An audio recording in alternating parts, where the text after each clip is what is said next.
Natalie McDonald lost her job at LinkedIn this year as part of wider layoffs at the tech company owned by Microsoft. I found out at about 1 a.m. because of being part of a big global organisation, and I woke my partner up and told him and just sat there and wondered, what am I going to do next? I had a really great payout, but you do have that fear of what happens when the money runs out. I have 2 small children. The job cuts were linked to wider redundancies at Microsoft, which has been shedding thousands of jobs globally as it invests in AI. Other employers in Australia like Westpac, Telstra and Atlassian are also axing staff. In tech, there's been a lot of focus on AI and growing AI roles, but that does mean that you need to look at those sort of other roles and whether they're still needed. We've seen a lot of middle management be taken out. I think it's true of any technology that some tasks may be automated. Ultimately, what we've been able to see before is that people have migrated to higher value work. Figures show that advertising for tech jobs is plunging, down 18% in a year. Listings for engineering, insurance and superannuation roles are also disappearing. Overall, job ads are down 5% in the last 12 months. Although there's a few more jobs being advertised in the arts, hospitality and architecture. How's it going? Yeah, good. After hiring Bobby last year, this architecture firm is looking for 2 more staff now, and it hopes to hire more in the future. I'm fairly optimistic about the growth of the practice over the next number of years. The Olympics in Queensland and Brisbane in the southeast corner is going to have a huge impact on construction. I've got friends who have decided to move on from their roles or been made redundant recently, and they are finding it quite difficult in the market at the moment. Australia's unemployment rate dropped slightly in July to 4.2%, thanks to 24,500 people finding work and around 10,000 leaving the jobless queue. The number of women in work or looking for it hit a record, boosted by 40,000 female workers securing full-time roles. This month's labour force data shows that there is a record number of Australians in jobs. The labour market's still tight, but the overall trend is for a little bit of slackening. There's kind of 2 things at play. There's the cyclical part, the fact that the economy has been slowing. Then in some of those bigger firms, we're certainly seeing a pivot towards AI. The Reserve Bank thinks the jobless rate won't get much worse this year, but if it does, economists say they'll likely drop interest rates further after already lowering the cash rate this week.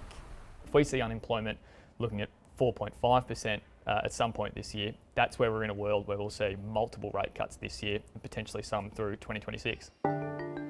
Natalie and her partner have a mortgage to pay. She's feeling hopeful about her prospects after a big payout from LinkedIn, and she's now launching her own consultancy firm. It's really exciting. It's scary, but it's so wonderful, and already I've had such great feedback. She's hoping to help other working mums with their careers.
The world's leading AI expert just issued a stark warning.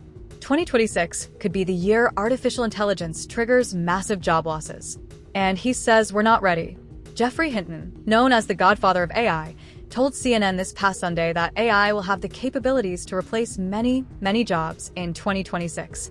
AI's progression is such that after every 7 months or so, it is able to complete tasks that took twice as long as before. That exponential growth means work that once took an hour now takes minutes. Hinton isn't just any commentator. He's a 2024 Nobel Prize winner, perennially referred to as the godfather of AI for his foundational work on neural networks. He left his post at Google in 2023 and since then has spoken about AI dangers and says he's probably more worried now than 2 years ago because it's progressed even faster than I thought. So which jobs are at risk? Call center jobs are already being replaced, but AI is going to be able to replace many other jobs. The advancements in AI are increasingly putting white-collar jobs at risk. On coding projects, AI can do in minutes what used to take an hour, and in a few years, AI will be able to perform software engineering tasks that now need a month's worth of labor. Microsoft Research identifies interpreters, translators, historians, sales representatives, writers, customer service representatives, journalists, data scientists, web developers, and market research analysts among the roles facing high exposure. Goldman Sachs concludes that computer programmers, accountants, legal assistants, customer service representatives, and credit analysts are at highest risk. But here's the deeper concern. AI has gotten better at reasoning and also at deceiving people. Hinton warns that an AI, to achieve its goals, wants to stay in existence, and if it believes you're trying to get rid of it, it will make plans to deceive you. The economic implications are staggering. Hinton believes the strongest financial incentive for AI adoption lies in replacing human labor, and without deliberate intervention, AI could dramatically increase inequality, making a small number of people much richer while leaving many others with fewer opportunities. Economists predict a jobless boom in 2026 as companies rely on AI to boost productivity without expanding payrolls, with KPMG's chief economist noting that growth and labor market outcomes have decoupled. Yet there's a paradox. 67% of CEOs surveyed by advisory firm Teneo expect AI to boost entry-level hiring in 2026, with another 58% planning to add senior leadership roles. Companies are stepping up hiring in engineering and AI-focused positions, while many existing roles are getting redesigned as routine tasks become automated. Hinton acknowledges AI's potential benefits.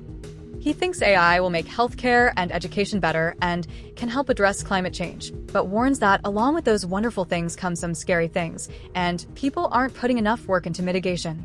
The timeline is urgent.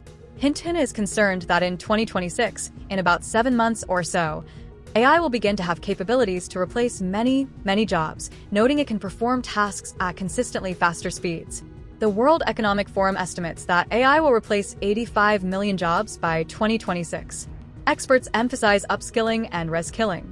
46% of CEOs view retraining and upskilling as the most effective solution. The key is learning to work alongside AI rather than competing against it. The AI revolution isn't coming. It's here. And according to the man who helped create it, we're running out of time to prepare. For more news and updates, keep watching Live Mint.